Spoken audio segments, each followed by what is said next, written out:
The air in Kylora's twilight carried a fragrance unique to the Ilrath's homeworld. Soft notes of crystalline flowers mingled with the faint hum of bioengineered growth towers, their spires glittering against the encroaching dusk. Kalis stood on the eastern promenade, her hands clasped behind her back, her gaze fixed on the horizon where stars would soon emerge. She had always drawn comfort from these moments, the vastness of space reminding her of the centuries of peace her people had cultivated. But tonight, comfort eluded her. The whisper of her personal assistant, a floating orb of polished glass and glowing circuits, interrupted her thoughts. "Strategist Kalis," it murmured in a voice like a serene breeze, "the Council awaits your presence. The agenda includes—" "I know the agenda," she said sharply, silencing it with a flick of her wrist. Her voice softened immediately, guilt pricking at her tone. "I will attend shortly." The orb bobbed apologetically before retreating. She exhaled deeply and returned her gaze to the horizon. Something wasn't right. It wasn't merely the distant threat of the Shari fleet that gnawed at her.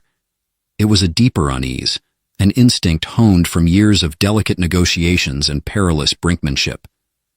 When the first star appeared, a radiant silver point piercing the velvet sky, Kalis felt the pang of mystery intensify. A few moments later, another star blinked into existence, faint and irregular in its light, and then another, and another. Her breath caught. These were no stars. The promenade's tranquil atmosphere shattered with a burst of frantic motion. The orb whirred back, its glow brightened with urgency. "Strategist Kalis, unidentified objects entering planetary orbit. Local observatories confirm. They are not Ilrath vessels." Kalis's pulse quickened, but her voice remained steady. "Bring me a direct feed from Orbital Command." The orb projected a holographic interface before her, illuminating the air with cascading streams of data. At its center hovered the schematic of an approaching fleet. Sleek, angular ships, their design unfamiliar, moved with a precision that spoke of advanced tactical acumen. For a moment, Kalis allowed herself to hope. Perhaps this was the vanguard of an allied species come to offer aid, but the timing was too coincidental, the designs too foreign. "Patch me into the council chamber," she ordered. Moments later, Kalis stood in the center of an oval room, her projection materializing among the physical forms of Ilrath elders seated in high-backed chairs of organic crystal. The council's leader, Elder Vorin, leaned forward, his gossamer robes shimmering like liquid light. "Strategist Kalis," he began, his tone a mix of reverence and apprehension. "You've seen the readings." She nodded. "Yes, Elder.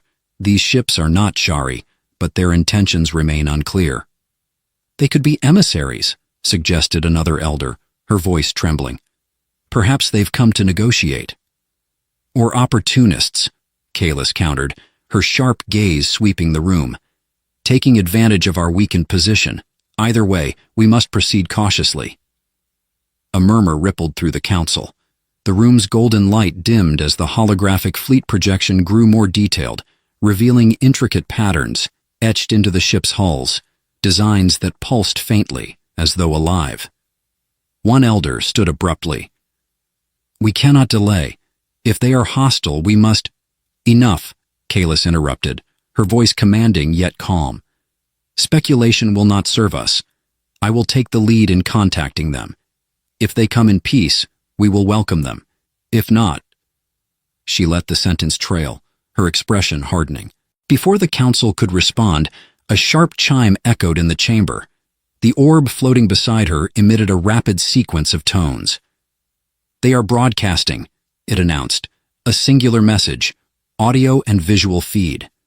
Kalis clenched her jaw. "Patch it through." The room plunged into silence as a figure materialized within the hologram. A human woman, her features starkly different from the elegant symmetry of the Ilrath. Her hair was tied back tightly, and her uniform bore sharp angular patterns that mimicked the ship's. Behind her, the faint hum of a starship's command deck was audible. "This is Captain Lila Ross of the United Terran Fleet," the woman said, her tone firm, yet devoid of malice. We mean no harm to the inhabitants of this world. Our purpose here is twofold: to assess your situation and to offer assistance. We understand that you are under imminent threat from the Jari Dominion." Kalis's expression remained impassive, but her mind raced. Humans? She had heard of them in passing, a race that had risen quickly, their reach spreading across sectors as whispers of their ingenuity and ambition grew. But why now? Why here? "What is your response?" Elder Voran asked, breaking her concentration. Kalis stepped forward. "We must tread carefully. If they truly intend to help, their presence could shift the balance in our favor. But if this is a ploy—" She looked around the chamber, her voice lowering. "Let me speak to them directly." Within minutes, Kalis was in the central communication hub, a cavernous space alive with holograms and glowing control panels. The human captain's image flickered before her, life-sized and startlingly direct. "Captain Ross," Kalis began, her voice measured. "This is strategist Kalis of the Ilrath Council. Your presence here is unexpected, as is your knowledge of our situation. I will be direct. Why have you come?" The human woman met her gaze without hesitation. "We intercepted Jari Dominion communications. Your planet is in grave danger. My fleet has the means to assist in its defense. All we ask is your cooperation." "And why would the Terran fleet risk itself for us?" Kalis pressed, her tone laced with skepticism. Ross's expression tightened. "Because the Jari Dominion isn't just your enemy. They've crossed us before, and their expansion threatens the stability of our region. Helping you helps us." A flicker of something deeper passed across Ross's face, something Kalis couldn't quite decipher. Was it sincerity? Or was it something else entirely? Kalis took a slow breath, her mind churning with possibilities. The humans were a mystery, their motives shrouded. But one thing was clear. Their fleet had arrived at the precise moment when her people needed a miracle, and miracles, she knew, often came with a price. The negotiation chamber aboard the Ilrath capital spire was a masterpiece of quiet grandeur. Bioluminescent vines coiled along the translucent walls, casting a soft glow that shifted hues with the emotions of those inside. For centuries, it had been a place where conflicts were dissolved into mutual understanding, where agreements were brokered with wisdom and patience. Today it felt more like a battlefield. Kalis sat at the head of the crescent-shaped table, her posture rigid, her golden eyes fixed on the shimmering hologram of Captain Lila Ross. Around her, key advisors and scholars whispered their misgivings in low, urgent tones. Opposite the projection, Jarek stood at attention, his hand resting on the hilt of his ceremonial blade. His presence was less about protection and more about the silent defiance that radiated from him. "They cannot be trusted," Jarek murmured to her as the final adjustments to the communication feed were made. "They arrive with power far greater than ours, on the eve of invasion, offering salvation. It reeks of deception." Kalis gave no immediate reply. Her gaze remained locked on Ross, whose holographic form waited in quiet patience. The human commander's face was unreadable, but her eyes, sharp, calculating, seemed to be taking in every detail of the chamber and its occupants. "Let's see what they want," Kalis said at last, her voice low, "and what they're willing to give." The discussion began cordially, with Captain Ross laying out her fleet's capabilities in measured, almost clinical detail. Kalis listened intently, noting the precision in Ross's language. The human fleet boasted advanced shielding technology, precision weapon systems, and a tactical AI that could predict and counter Jari maneuvers. These were formidable assets, but Ross's offer came with a caveat. "In exchange for our assistance," Ross said, her voice steady, "we require access to your planetary defense network and authorization to deploy ground forces where necessary." The room erupted in murmurs. Elder Voran, who had insisted on attending the meeting, leaned forward, his face pale. "You propose to take command of our forces?" he asked, his tone tinged with disbelief. "Not command," Ross replied swiftly, her expression unchanging. "Coordination. We cannot defend your planet effectively without integrating our efforts." Kalis raised a hand, silencing the room. "What assurances do you offer that this coordination won't leave us vulnerable to your control? Your fleet is unknown to us, your motives unverified, and yet you request unfettered access to our most critical systems." Ross's hologram stepped closer, her figure becoming larger, as if to emphasize her next words. "Strategist Kalis, you are outnumbered and outgunned. The Jari Dominion has no intention of negotiating. They will burn your cities, enslave your people, and strip your planet bare. Without our help, you will lose everything." The cold finality of Ross's statement silenced the room. Even Jarek, whose mistrust had been palpable moments earlier, seemed momentarily stunned. Kalis leaned forward, resting her hands on the table. "And what do you gain from this, Captain? Surely your fleet has its own objectives, its own battles to fight. Why risk yourselves for us?" Ross hesitated for the first time. It was brief, barely a flicker of uncertainty, but Kalis caught it. "The Jari are a threat to all sentient life," Ross said finally. "We've clashed with them before. We know their methods, their cruelty. Stopping them here benefits us as much as it does you." Her words carried conviction, but something in her delivery struck Kalis as incomplete. She filed the observation away, her mind already weighing the possible outcomes of this alliance. As the meeting adjourned, Kalis dismissed the council and advisors, opting to remain alone in the chamber. The ambient light dimmed to a soft blue, mirroring her pensive mood. "Do you believe her?" Jarek asked, stepping closer to her side. Kalis turned to face him, her expression unreadable. "I believe she is telling the truth, at least part of it. But belief is a dangerous thing, Jarek. Trust must be earned, not given freely." He nodded but did not hide his concern. "I fear we are inviting wolves into the heart of the flock." "Perhaps," Kalis admitted, "but a wolf may yet be a better ally than the storm that hunts us."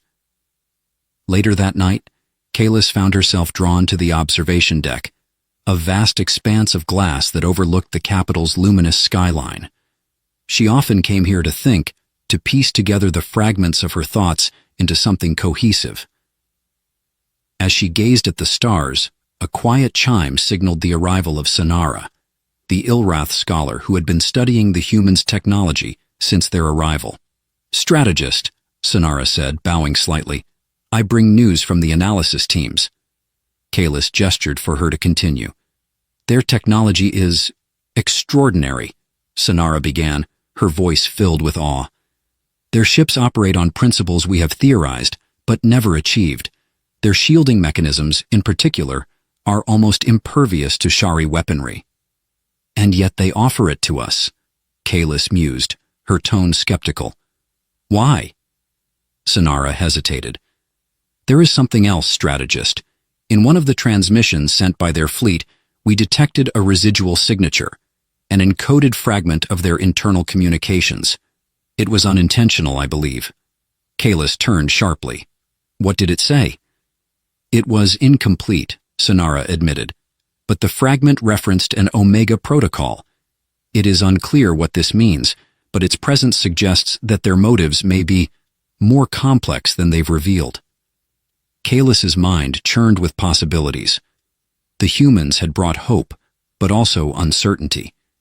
Their strength could turn the tide against the Shari, but their hidden agendas could spell a different kind of ruin for the Ilrath. As the night deepened and the stars burned brighter in the sky, Kalis made her decision.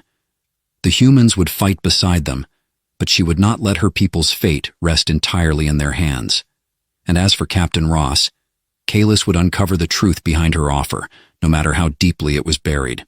Would you like me to continue exploring Kalis's investigation into the humans' hidden agenda, or shift to the escalating tension with the Shari fleet?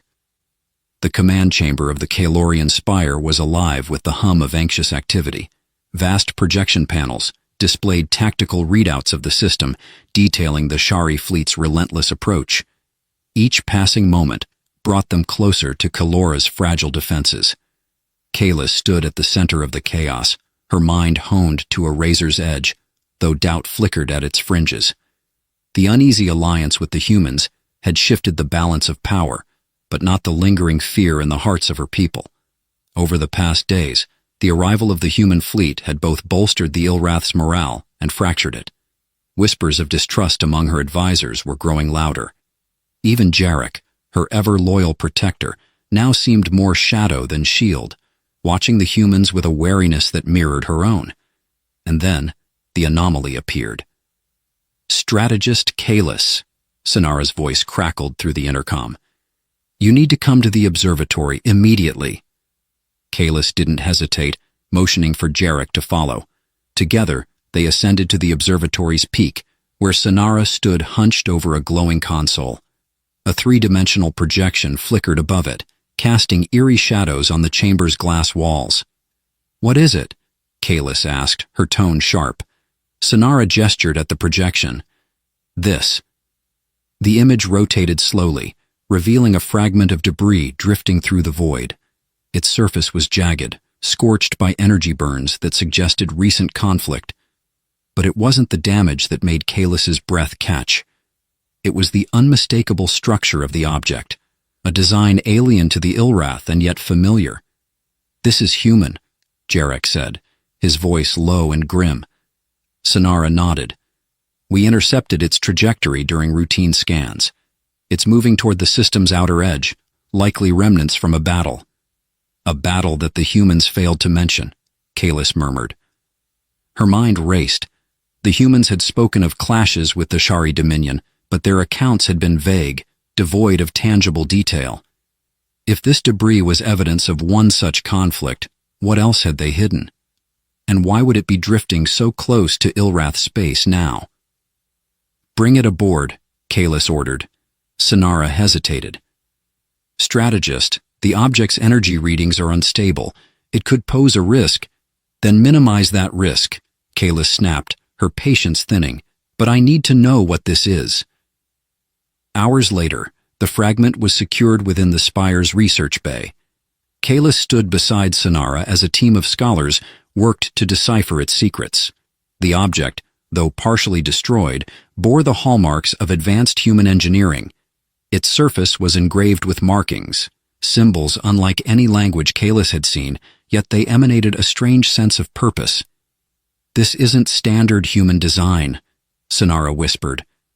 Kalis arched an eyebrow. "What do you mean?" Sonara tapped the symbols, which pulsed faintly under her touch. "These markings, this technology, it's far beyond the capabilities of the fleet Captain Ross commands. This fragment is from something older, more advanced." A chill coursed through Kalis. If this debris didn't come from Ross's fleet, then where had it come from? And what connection did it have to the human's sudden interest in her people's plight? As if summoned by her thoughts, the Spire's communication system chirped, announcing a visitor. Kalis turned to see Ross herself striding into the research bay, her expression calm but her eyes sharp with intent. "You brought it aboard," Ross said, her gaze flicking to the fragment. "Was that not your intention?" Kalis replied, folding her arms. Ross studied her for a moment, then turned her attention fully to the debris. "This shouldn't be here." "And yet it is," Kalis said. "Perhaps you'd care to explain why your fleet failed to mention its existence?" Ross hesitated, the weight of her silence louder than any answer she could give. When she finally spoke, her voice was measured, but Kalis detected the strain beneath it. "That fragment is a remnant of the Aegis Initiative," Ross said. Kalis frowned. "The Aegis Initiative? What is that?" "A failed experiment," Ross said curtly. "Long before my time. An attempt to create weapons capable of countering the Shari threat." "And yet," Kalis pressed, "this failed experiment is now floating on the outskirts of my system, and you conveniently failed to inform us of its presence." Ross's expression darkened. "Because it wasn't supposed to be here. The Aegis Initiative was dismantled decades ago. What you see there is a ghost of humanity's past, one that should have stayed buried." Kalis's instincts screamed that Ross was still withholding the full truth. But before she could press further, An alarm blared through the chamber. The research team scrambled as the fragment began to pulse, its faint glow intensifying into a blinding light. A low hum filled the air, resonating in Kalis's chest. "Get back!" Sonara shouted, pulling Kalis away from the fragment. The object emitted a final burst of light before falling silent. When the glare subsided, a holographic projection hovered above the fragment. The image was hazy, its edges flickering, but its presence was undeniable. A figure stood within the projection, a humanoid form draped in unfamiliar armor, its face obscured by a sleek, reflective visor. The figure raised an arm, and a voice, distorted but unmistakably human, filled the room. Omega Protocol initiated. The projection dissolved as quickly as it had appeared, leaving a stunned silence in its wake. Kalis turned to Ross, whose face was ashen. "What does this mean?" Kalis demanded. Ross didn't answer immediately. When she finally spoke, her voice was a whisper, barely audible. "It means," Ross said, "that humanity's war with the Jari didn't end. It evolved." Kalis's mind churned with implications. The humans' sudden arrival, their advanced technology, and now this, an artifact of a war they claimed to have left behind. Each piece of the puzzle only deepened the mystery, and with it, her distrust of their motives. As she left the research bay, Jarek fell into step beside her, his hand once again resting on his blade. "They're hiding something," he said. Kalis nodded. "And we're going to find out what." But even as she spoke the words, a deeper fear gnawed at her. What if the truth was far worse than anything the humans had revealed? "Would you like me to explore Kalis's investigation into the Aegis Initiative further, or shift focus to the Jari fleet's next move?" The weight of unanswered questions bore heavily on Kalis as she paced the observation deck of the Calorian Spire. The panoramic view of her planet below, lush forests shrouded in mist, winding rivers glinting in the sunlight, should have been a source of solace. Instead, it was a reminder of everything she stood to lose. The fragment's cryptic message echoed in her mind. Omega Protocol initiated. The words were meaningless on their own, but carried a foreboding gravity. Captain Ross's reaction, her silence heavy with unspoken truths, had only deepened Kalis's mistrust. She couldn't afford to wait any longer. Answers had to be unearthed, no matter the cost. Kalis's first move was to confront Sonara. The scholar was deep in her analysis of the artifact when Kalis entered the research bay, her expression taut with concentration. "Strategist," Sonara greeted, though her tone was distracted. "I was about to call you. There's something you need to see." Kalis stepped closer, her gaze falling to the console where Sonara had isolated part of the artifact's intricate data matrix. What at first glance appeared to be meaningless patterns were, upon closer inspection, a series of complex equations and coordinates. "What is this?" Kalis asked. Sonara tapped a sequence, and the projection shifted, revealing a star map. "This fragment isn't just a remnant of some ancient technology. It's a beacon, a message encoded in layers of mathematics and celestial markers. It's pointing to a location far beyond our system." Kalis frowned. "And what lies at this location?" Sonara hesitated, her voice dropping to a whisper. "If I'm interpreting this correctly, it's not a what, it's a who. The artifact is pointing us to another human installation, or perhaps more fragments of the Aegis Initiative. Whatever it is, it's broadcasting its existence now, likely triggered by the fragment's activation." Kalis felt a chill creep over her. Another installation, another potential source of human interference in Ilrath space. "What about the Omega Protocol?" Kalis pressed. "What does that signify?" Sonara sighed, the lines on her face deepening. "I can only speculate, but if this fragment is a piece of an old human project meant to counter the Sherry, the Omega Protocol could be a failsafe, a weapon perhaps, or a call to arms. Whatever it is, it's active now, and it's drawing attention." Kalis's thoughts raced, If this beacon was broadcasting, it could draw the Hari as well, and they wouldn't hesitate to exploit it. Kalis's next encounter with Captain Ross was anything but cordial. She found the human commander in the War Council chamber, standing over a holographic display of the Shari fleet. Ross's demeanor was tense. Her usually sharp posture slouched as if carrying a heavy burden. "You knew," Kalis said, her voice cutting through the room like a blade. Ross didn't flinch. "I suspected," she replied evenly. "There's a difference." Kalis approached the table, her temper barely in check. "You suspected what? That you were carrying remnants of some long-dead experiment capable of endangering not only my people but the entire sector, and you said nothing."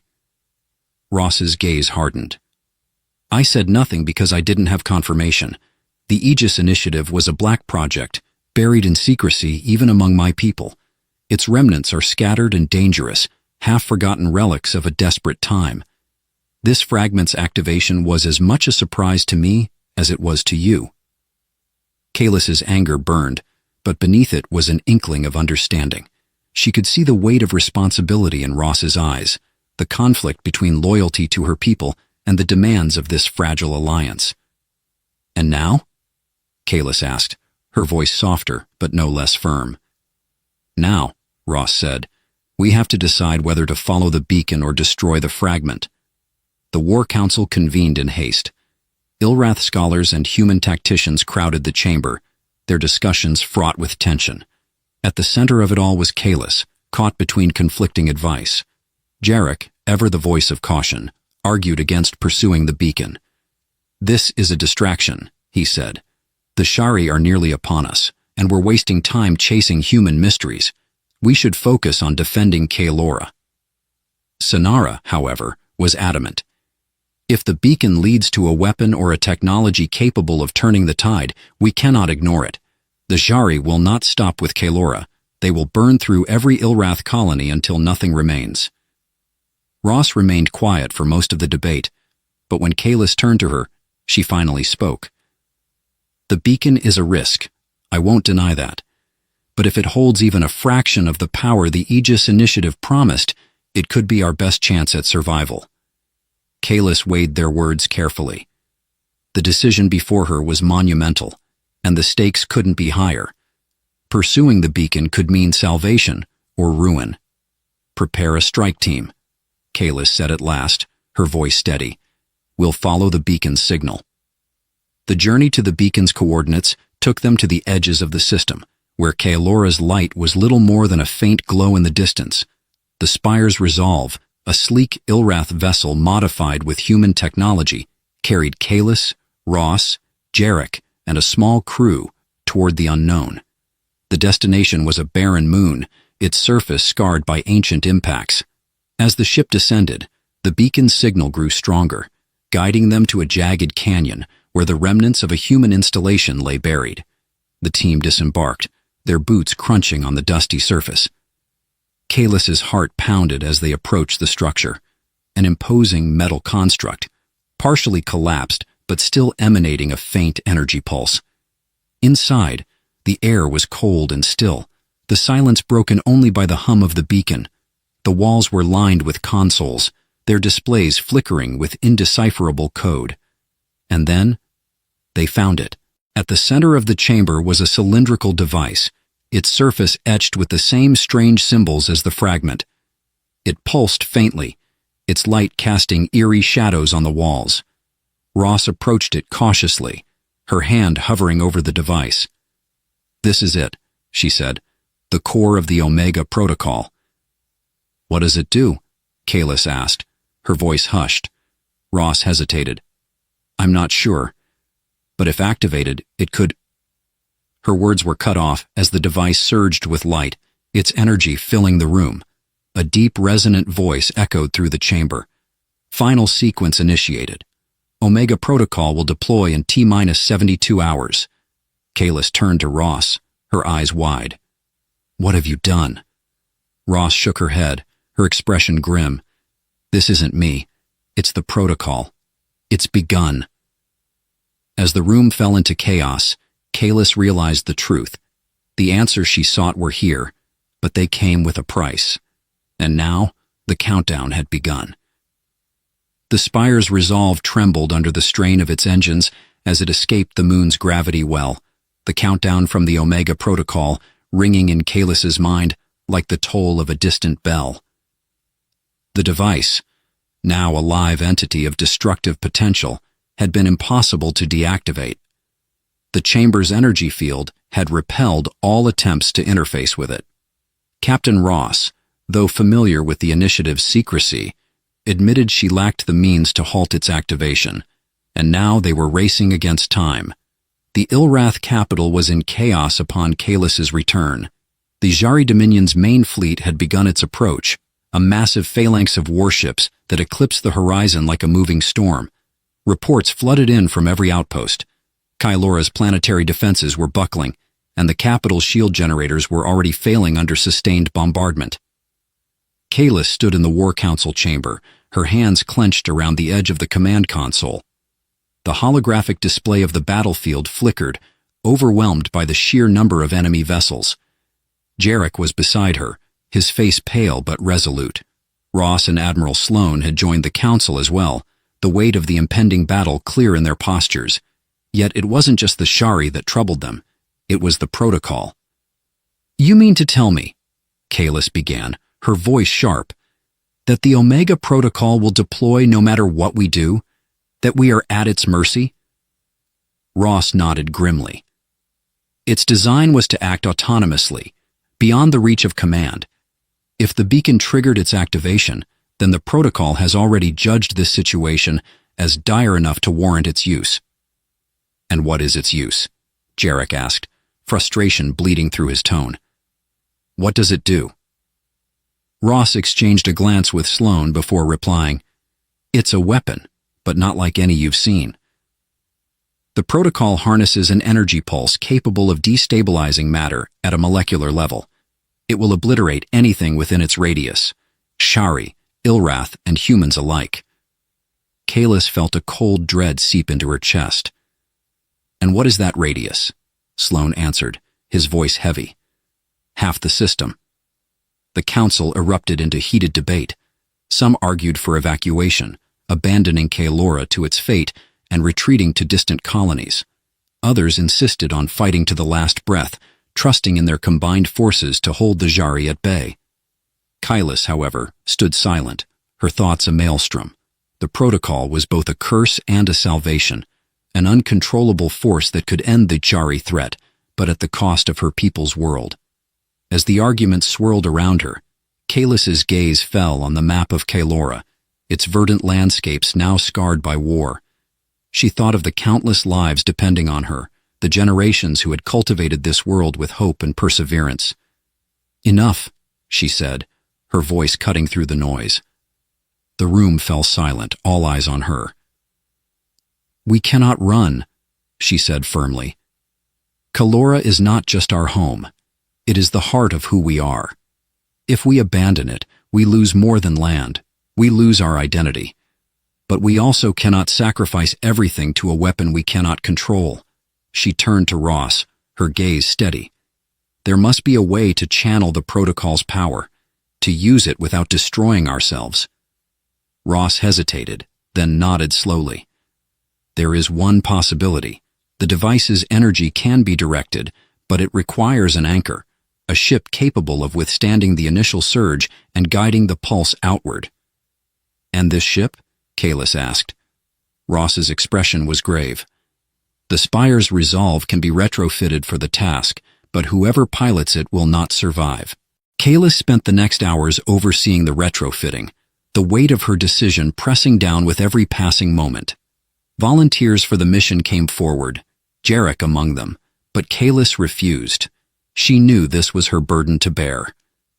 "You've done enough," she told Jarek, placing a hand on his shoulder. "Your duty is to protect our people in the aftermath, not to die for them. That's my responsibility." Jarek's protest was cut short by her unwavering gaze. He nodded reluctantly, his respect for her evident in his silence. Ross and Sloane worked tirelessly to prepare the Spire's resolve. The retrofitting process was grueling, but by the time the Shari's fleet began its final descent, the ship was ready. Kalis stood on the bridge of the Spire's Resolve, the countdown ticking away on the main display. Through the viewport, the Shari fleet loomed, their ships a black tide against the stars. The Ilrath and human forces had engaged them in a desperate battle, but the outcome was clear. Without the protocol, they would be overwhelmed. Ross's voice crackled over the comm. "Kalis, the modifications are holding. You're ready to initiate the sequence."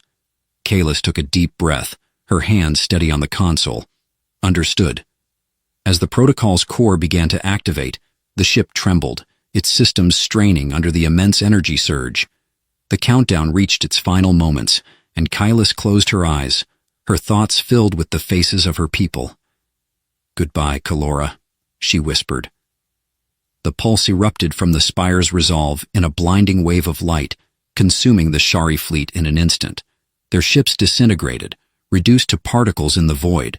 The energy spread outward, its destructive force guided away from Kylora by the ship's retrofitted systems. In the capital, the Ilrath watched in stunned silence as the sky lit up with a brilliance unlike any they had ever seen. The Shari were gone, their threat obliterated in a single cataclysmic moment. But the Spire's Resolve was gone too, its sacrifice ensuring the survival of the planet and its people. Days later, a ceremony was held in Kalis's honor. Ross stood among the Ilrath, her expression one of quiet grief. She had come to respect Kalis in a way she hadn't expected, and the loss weighed heavily on her. As the Ilrath rebuilt, their alliance with humanity solidified. The Shari Dominion had been dealt a blow from which they would not recover, and the galaxy took notice of the partnership that had emerged from the ashes. For Kalis, her legacy was one of courage and sacrifice, a reminder that even in the face of insurmountable odds, hope could endure. The first omen came with the sky. Althira stood on the windswept balcony of the Elder Citadel, her gaze fixed upward, her breath forming faint mist in the chill air. Narion's twin moons hung low on the horizon, their soft silver light dimmed by a creeping, unnatural hue, red. Not the crimson of Narion's seasonal auroras, nor the flickering of distant solar flares, but a deeper, malevolent shade that bled across the heavens, like a wound refusing to heal. Beneath her feet, the citadel hummed faintly, its ancient stone foundations seeming to pulse with a life of their own. Generations of Ithria women had walked these halls, leaders bound by their stewardship of both their people and their world. Althira, like the elders before her, bore the weight of that legacy in every decision she made. And yet tonight, the air felt heavier, charged with something far beyond her understanding. "What do you make of it?" Era's voice was soft, nearly lost in the winds that howled through the high spires. The healer, clad in robes the color of ocean depths, joined her, her hands clasped tightly before her as though in silent prayer. Althira did not respond immediately. She traced the edges of the horizon where the glow of Narion's bioluminescent forests met the encroaching dark. Something was wrong. She could feel it in her bones, an ache older than memory. "It's no natural phenomenon," Althira said at last, her voice firm but subdued. "The skies do not bleed without reason." Era nodded, her expression troubled. "The younger ones speak of whispers in the forest, of shadows moving without sound. Even the seers cannot see beyond this night." The seers. Althira had hoped their silence was merely the whim of prophecy, a chosen moment of stillness in a world teetering on the brink. But now, with the Citadel guards doubling their patrols and the circle of elders whispering in hushed, uncertain tones, that hope seemed as fragile as spun glass. From below, the steady rhythm of boots against stone drew her attention. A figure emerged from the stairwell, armor glinting faintly in the moonlight. Joran. The young warrior approached with purpose, her expression as taut as the bowstring she carried on her back. "High Elder," Joran began, her voice clipped but respectful. "A disturbance has been reported near the southern edge of the city. Scouts are saying—" She hesitated, her brows furrowing, Speak plainly, Althea said, stepping forward. They're saying, the lights are disappearing, Joran finished. The forest's glow is dimming. A coldness settled over Althea's chest. The bioluminescence of Nerion's flora was not merely aesthetic. It was life itself. To see it falter was to witness the breath of the planet grow shallow. Take me there, Althea said without hesitation. The southern gates of the capital stood as a testament to Ithria craftsmanship, towering structures of crystalline stone, etched with runes that shimmered faintly in the night. Beyond them lay the Kelron forest, a vast expanse of luminous trees whose roots drank deeply from the planet's ancient veins. Althea, Ira, and Joran moved quickly, joined by a small contingent of guards. The closer they came to the forest's edge, the more oppressive the air became, thick with an unspoken dread. Joran stopped suddenly, raising a hand to signal the others. There, she whispered. Ahead, the forest loomed, its glow diminished to a faint, sickly green. The once vibrant tendrils of light that wove between the trees now flickered erratically, as if struggling to hold on. And then there was the silence, deafening and unnatural. Althea stepped forward, her hand brushing the hilt of the ceremonial blade at her side. What do the scouts say? They speak of figures in the shadows, Joran replied, her voice low. But no tracks, no sounds. As though the forest itself swallows their movements. Ira crouched beside a dying root, her fingers grazing its bark. This is no disease, she murmured. Something is draining the life here, consuming it. Althea's gaze swept the tree line, her heart pounding in her chest. Her people had faced many threats, raiders, storms, even the occasional planetary dispute, but this was different. This was insidious, creeping. A rustling sound broke the silence. All at once, the guards drew their weapons, forming a defensive circle around their leaders. The sound grew louder, closer, until a figure burst from the underbrush. It was one of their scouts, a young woman barely older than Joran. She staggered toward them, her face pale, her breathing ragged. They're here, she gasped, collapsing at Althea's feet. The skies burn because they've come. Who? Althea demanded, kneeling beside the scout. Who has come? The woman's eyes locked with hers, wide with terror. The Gorthians! The next hour unfolded like a nightmare. From the city walls, the Gorthian fleet became visible, vast angular ships blotting out the stars as they descended through the crimson-tinged sky. The Ithria had known this day might come.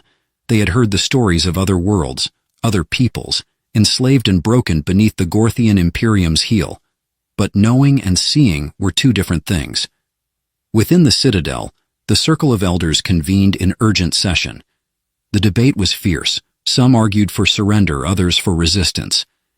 Althea stood at the head of the table, silent, her mind racing. "High Elder," Joran said, breaking through the cacophony of voices. "What are your orders?" Althea met the younger woman's gaze, her own resolve hardening. She could not allow despair to take root, not while there was still a chance, however slim, to save her people. "Gather every able-bodied warrior," she said. "We will meet them at the gates." Joran nodded and turned to leave, but paused. "And if they break through?" Althea hesitated for only a moment. "Then we fight for every breath, every inch of our land." As Joran departed, Althea turned her gaze back to the horizon. The Gorthians were coming. But there was something else, too. Something beneath the crimson sky. A flicker of light moving against the tide of darkness. A ship. A fleet. Strange and unfamiliar, but undeniably human. And for the first time that night, Althea felt a spark of something she had thought lost. Hope. The capital's gates loomed before Althea, their towering crystalline structure casting fractured reflections of the scarlet-stained sky. Every step closer seemed to pull the air tighter around her chest, as though the world itself resisted what lay ahead. The Ithria warriors, clad in the armor of their forebears, moved with solemn precision. Their faces, though hardened by years of training, betrayed the flickering uncertainty they felt. Joran stood near the front, her bow slung across her back, her hand resting uneasily on the hilt of her blade. She caught Althira's gaze and offered a small, resolute nod. It was a gesture meant to reassure, but the weight in Joran's eyes betrayed a truth she would never speak aloud. The Gorthians were unlike any enemy the Ithria had faced. The Circle of Elders had once studied reports of the Empire's conquests, the whispered warnings from traders and travelers who had escaped worlds now buried beneath Gorthian oppression. The Empire did not conquer for resources, nor for territory. It conquered for control, subjugation so total that resistance became a forgotten concept, and the Ithria, a society of strength and unity, would be seen as a prize to be broken. Althira pushed the thought aside and focused on the immediate task. She stopped before the assembled warriors and raised her voice, letting it carry across the gathered crowd. "We are the Ithria," she began, her words deliberate and steady. "Daughters of Nerion, protectors of its forests, its seas, its skies. For centuries we have stood unyielding against those who sought to harm our people, and we will do so again." The warriors listened in silence, their expressions a mixture of fear and determination. "Our enemy believes they have already won," Althira continued. "They see us as something to be crushed, something to be used. But they do not know our strength. They do not understand our bond, to each other, to this world." She paused, her gaze sweeping over the crowd. "Tonight we remind them. We are not prey. We are Ithria." A murmur of agreement rippled through the crowd, growing into a low, collective roar. The warriors straightened, their fear now tempered with resolve. Althira turned to Joran. "Ready the scouts. We need eyes on their movements." Joran nodded and motioned for her team to follow. As the young warrior disappeared into the shadows of the forest, Era approached, her expression grim. "They will fight bravely," Era said softly, "but bravery alone will not save us." Althira sighed, her hand brushing the hilt of her blade. "I know." Era hesitated, then added, "There is something I must show you. Something I have not spoken of before." Era led Althira through a series of winding corridors within the citadel, the air growing cooler and heavier with each step. The walls here were carved from the bedrock of Nerion itself, ancient and smooth, illuminated by faintly glowing veins of light that pulsed like the beat of a slow, steady heart. "This place is older than the citadel," Era explained. "Older than even the Circle of Elders." Althira said nothing, her curiosity tempered by unease. She had walked these halls many times, but Era was leading her deeper than she had ever gone. Finally, they reached a chamber, a cavernous space whose walls seemed to hum with an energy Althira could not name. In the center stood a pedestal, upon which rested a spherical object that appeared to be both organic and mechanical. It pulsed faintly, its surface shifting in patterns that seemed almost alive. "What is this?" Althira asked, her voice barely above a whisper. Ira stepped forward, her hands clasped tightly. "We call it the Luminara. It is a relic of our ancestors, a tool they created to channel the life force of Nerion itself. It was meant to be used only in times of dire need." Althira frowned, her instincts bristling. "Why have I never been told of this?" "Because the Circle decided it was too dangerous," Era admitted. "The Luminara draws its power from the planet, but it is not limitless. If used recklessly, it could weaken the very essence of Nerion." Althira stared at the sphere, its shifting patterns mesmerizing. "And yet you bring me here now." Era nodded. "Because I fear we have no choice. The Gorthians will not stop. If we fall, they will strip this world of everything that makes it what it is. The Luminara may be our only chance to stop them."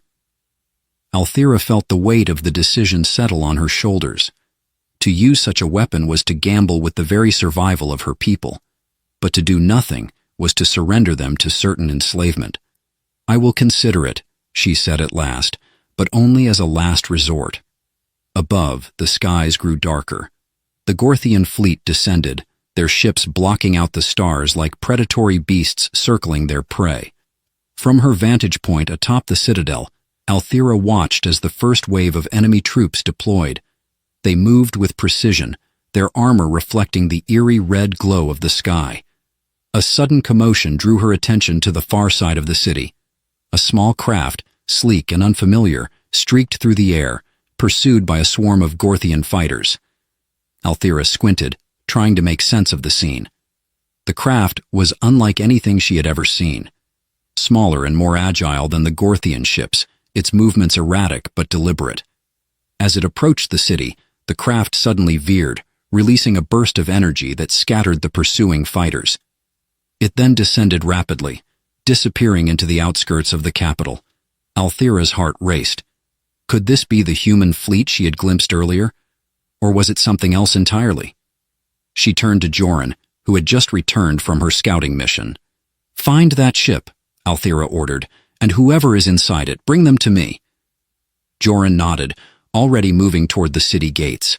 As the young warrior disappeared into the chaos, Althera turned her gaze back to the horizon. The mysteries surrounding them were multiplying, each one more unsettling than the last. The Gorthians were here. The Luminara waited below, and now a stranger had arrived, carrying with them the potential for salvation or destruction. Althera clenched her fists, the weight of her choices pressing down on her like the darkened sky above. The battle for Nerion was only beginning, and already the stakes felt impossibly high. The city beneath Nerion's roiling crimson sky stirred with uneasy anticipation. Its crystalline towers shimmered faintly in the evening light, casting spectral reflections across streets now shadowed by encroaching dread. The Ithria people, once defined by quiet confidence, were now bound in the tense rhythms of a civilization bracing for its last stand. Althera stood atop the citadel's observation deck, her sharp gaze fixed on the horizon. Beyond the city's luminous perimeter, the Gorthian warships hovered like vultures over Carrion. Their hulking forms blocked the fading light, their purpose unambiguous. A final, crushing blow. But it wasn't the Gorthians that held her attention now. A small Ithria scout team had vanished near the outskirts of the city, where the strange craft had landed earlier.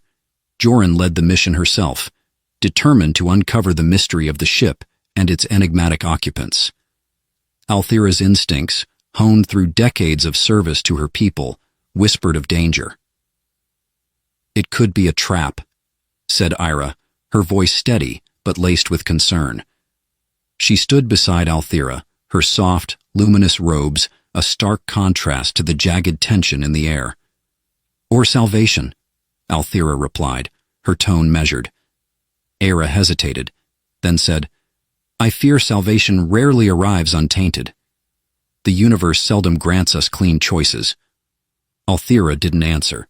She turned her gaze to the shadows pooling along the city's edge. Joran crouched low among the ruins of a once grand garden.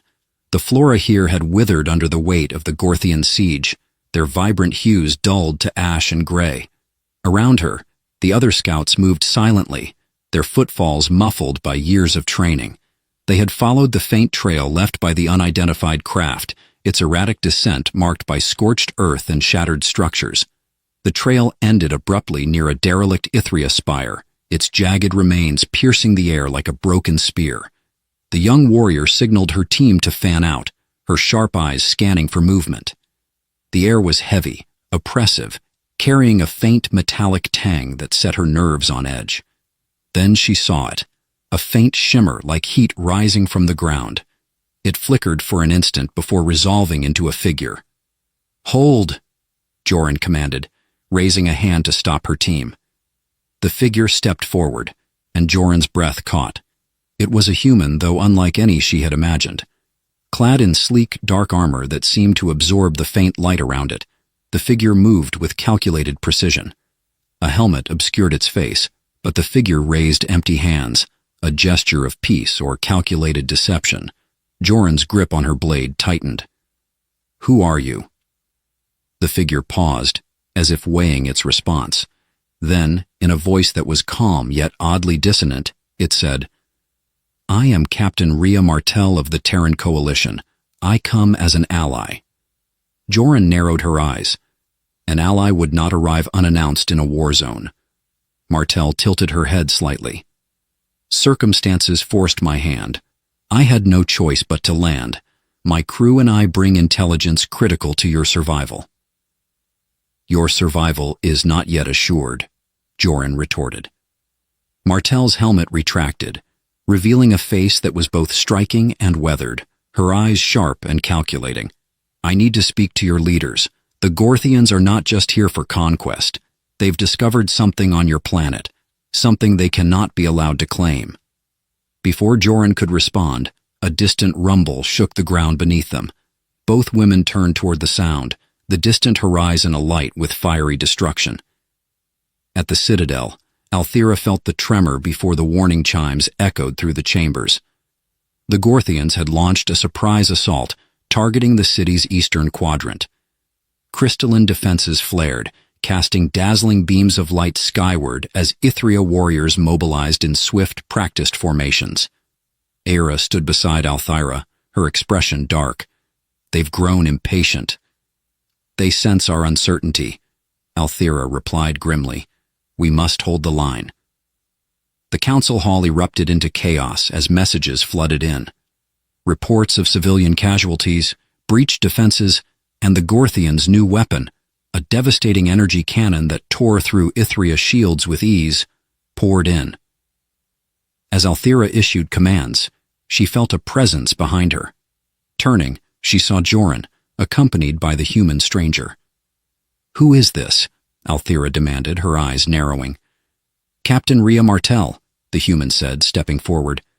And if you value your people's lives, you'll listen to me. Althera bristled at the audacity of the statement. Why should I trust you? You arrive in secret, bearing no proof of your intent. Martel met her gaze evenly. Because I know what the Gorthians are after, and if they succeed, Nerion won't just fall, it will cease to exist. Martel's explanation came swift and urgent. The Gorthians had unearthed ancient ruins on Nerion, ruins that contained a device of unimaginable power. According to her intelligence, the device was capable of harnessing planetary energy, a weaponized version of what the Ithria called the Luminara. Their fleet isn't here to enslave you, Martel said. It's here to extract that device, and when they do, this world will be reduced to a husk. Althera's blood ran cold. The thought of the Gorthians wielding such power was unthinkable. How do you know this? She demanded. Martel hesitated, then said, Because my people have encountered it before. And we've seen what happens when the Gorthians succeed. The chamber fell silent as the weight of Martel's words settled over them. Althera faced a choice that felt impossible. To trust the human and potentially avert catastrophe, or to dismiss her warnings and risk falling into a trap. Her decision came with the sound of another explosion, closer this time. The Gorthians were advancing, their forces relentless. We have no time for doubt, Althera said finally, turning to her council. Martel will accompany me to the ruins. Aera, you will oversee the city's defenses in my absence. Aera nodded, though her expression remained tense. As Althera and Martel departed, the tension between them was palpable. Though united by a common enemy, the gulf of mistrust remained wide, and with every step toward the ruins, the sense of impending doom grew heavier. In the distance, the Gorthian fleet loomed closer, their intent unmistakable. The battle for Nerion had taken a darker turn, and the choices made in the hours to come would shape the fate of not just a planet, but a galaxy.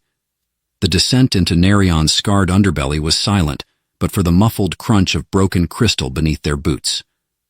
Althera led the group, her form sharp against the dim, flickering light that pulsed from the jagged walls of the chasm. Behind her walked Captain Martel, an enigma cloaked in Terran resolve, her face set in grim determination. Joran and a handful of Ithria warriors flanked them, their spears and plasma rifles at the ready. The air grew heavier as they moved deeper, the oppressive weight of the planet's energy palpable. It was a sensation Althera had known all her life, the deep hum of the Luminara that resonated through the very marrow of the Ithria. Yet now it felt off, discordant, as though a great wound had been torn in the essence of her world. Martel broke the silence. "This energy, what do you call it?" Althera did not look back. "The Luminara. It is the lifeblood of our planet, a bond between the Ithria and Nerion that has existed since the first cycle." "And the Gorthians mean to sever it," Martel murmured, almost to herself. "They'll corrupt it, bend it to their will." Althera's tone turned icy. "If you know so much, Captain Martel, perhaps you can explain why your kind has not stopped them before now." Martel hesitated, and in the charged silence, Joran cast a wary glance at the human. "We tried," Martel said finally, her voice low. "We failed." Althera slowed her pace, her piercing gaze fixing on Martel. "Explain." The human exhaled sharply. "There was a world, Xanath, smaller than yours but rich with energy. The Gorthians learned of it, just as they've learned of Nerion. My people sent forces, but we underestimated them. By the time we understood the stakes, the planet was gone. Not conquered. Gone." "Gone?" Joran repeated, disbelief evident in her tone. Martel's expression darkened. "They extracted the energy core. When they activated it, Xanath imploded. Billions of lives, erased." A chill swept through the group, the weight of her words pressing down like a physical force. Althera's jaw tightened, her mind racing. "Why would the Gorthians risk such destruction?" Joran asked. Martel's gaze was steady. "Power. The energy extracted isn't just destructive, it's transformative. With enough of it, they could fuel an armada, terraform dead worlds, or obliterate entire systems. To the Gorthians, the price is always worth it." They reached the entrance to the ruins, just as the air grew unbearably dense. Before them lay a cavernous hall, its crystalline walls carved with intricate glyphs that seemed to shift and shimmer in the faint light. Althera recognized the patterns as ancient Ithrian, though their meaning was obscured by age. Martel scanned the symbols, her expression inscrutable. "This is older than I expected," she murmured. "It predates the Ithria," Althera replied. "These are the marks of the builders, the ones who shaped Nerion long before our kind walked its surface." The group moved cautiously into the hall, their steps echoing in the vast, empty space. At the center stood a massive obelisk, its surface pulsing with faint golden light. The energy it radiated was almost hypnotic, drawing them closer. Martel activated a scanning device, its soft hum breaking the quiet. She frowned as she read the data. "The Luminara's core is beneath this structure.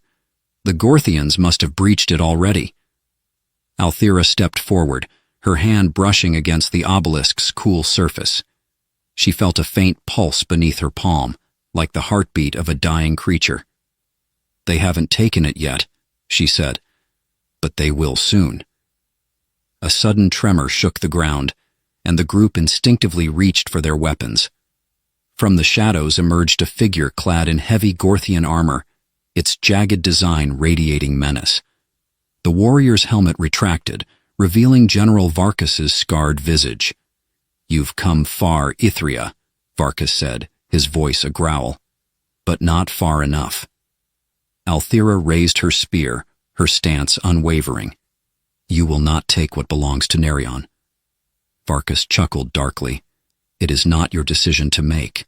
The energy of this world will serve a greater purpose, a purpose beyond your comprehension." Martel stepped forward, her pistol aimed at Varkus. "You've already destroyed one world. You won't destroy another."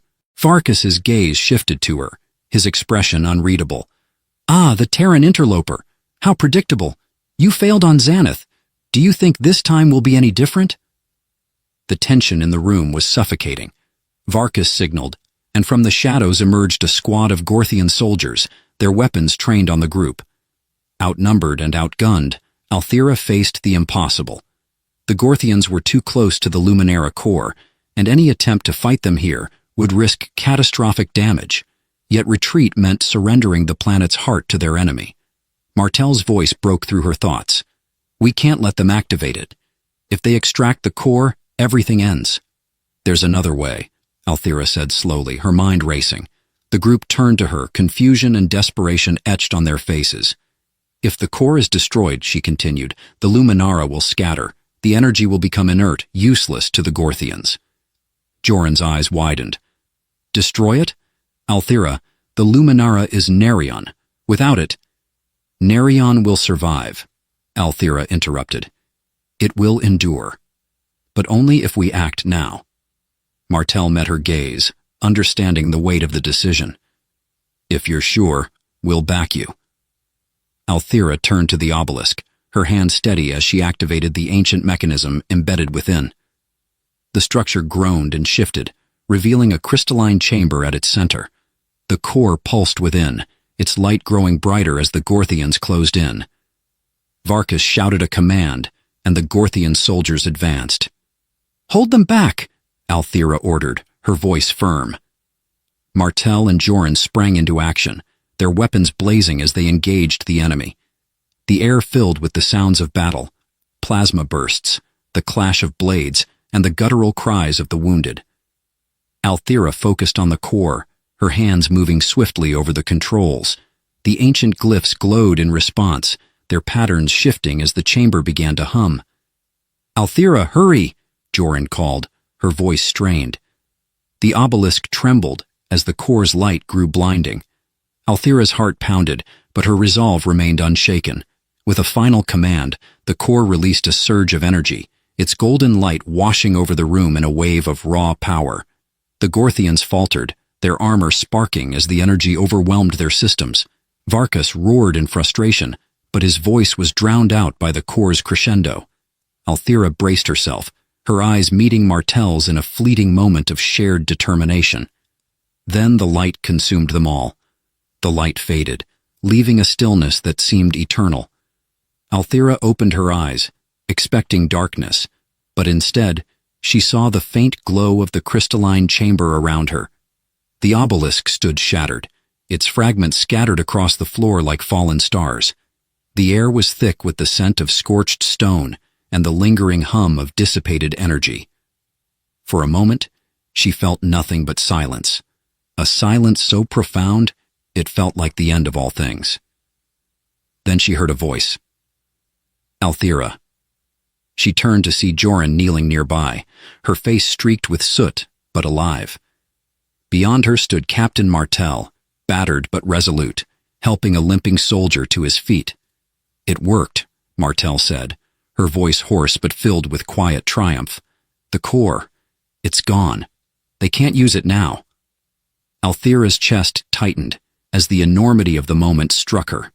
The Luminara, the lifeblood of her world, was no more. She felt its absence like a hollow ache in her soul. Yet beneath the sorrow was something unexpected. Hope. We've severed the Gorthians' hold, she said softly, her voice carrying the weight of her people's history. But at what cost? They emerged from the ruins into a world transformed. The skies above Nerion were streaked with the fading remnants of the core's dispersal, golden threads weaving through the heavens like veins of light. The land around them, once vibrant with the hum of the Luminara, now lay quiet. The Ithria warriors who had remained outside the chasm approached cautiously, their faces etched with concern. Althea raised her hand to calm them, her voice steady despite the tremor in her heart. The Luminara is no more, she announced, but Nerion lives, and so do we. The warriors exchanged uncertain glances, but Joran stepped forward, her spear held high. We are free, she said, her voice ringing with defiance. The Gorthians have no claim here anymore. A murmur of agreement spread through the group, their fear giving way to determination. Martel surveyed the scene, her sharp eyes taking in every detail. We've bought you time, she said to Althea, but the Gorthians won't give up that easily. They'll regroup, and they'll come back. Althea nodded, her expression resolute. Then we'll be ready. They made their way to the Ithria capital, a city scarred by battle but still standing. Fires smoldered in the ruins, and the air was heavy with the mingled scents of ash and renewal. The Ithria who had survived the siege gathered in the main square, their faces a mixture of relief and grief as they saw their leader return.